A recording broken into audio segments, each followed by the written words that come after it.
Okay so तो ये तो हम जानते हैं कि न्यूक्लियस का साइज एक एटम में बहुत ज़्यादा छोटा होता है और दो सेम चार्जेस एक्चुअलिटी में एक दूसरे को रिपेल करते हैं। सो यहाँ से कुछ क्वेश्चंस आते हैं जो कि है कि क्यों एक एटम कोलैप्स नहीं हो जाता, एक्सप्लोड नहीं हो जाता, या फिर दो एटम क्यों एक पास रह पा रहे हैं जबकि वो एक दूसरे को रिपेल कर रहे हैं अपने इलेक्ट्रॉन से। वेल आंसर थोड़ा सा फ्रेगमेंटेड है बट मैं उसे क्लियर कर देता हूँ। तो पहला जो क्वेश्चन आता है कि वो जब कोलैप्स क्यों नहीं कर रहे हैं, वेल ये क्लास 11th और आई गेस क्लास 10th में पढ़ाया जाता है जिसे हम बोलते हैं पॉली एक्सक्लूजन लॉ। यहाँ पे मतलब ये कहता है कि कोई भी टू इलेक्ट्रॉन सेम स्टेट पे सेम पॉइंट पे एग्जिस्ट नहीं कर सकते हैं दैट। और यहाँ पे और भी लॉज आते हैं जो कि काफी ज्यादा मतलब क्वांटम लॉज हैं, तो वो अलाउ नहीं करते हैं किसी भी दो इलेक्ट्रॉन को सेम जगह पे रहने के लिए, and of course that is not physically possible.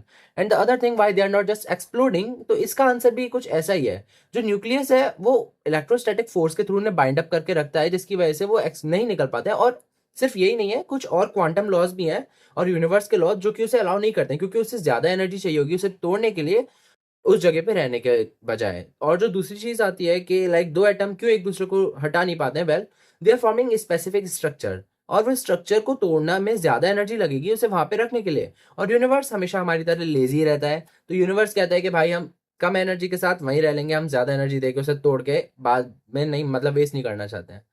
Well that's the thing. If you like more shorts like this, follow me, hit the like button, bye bye.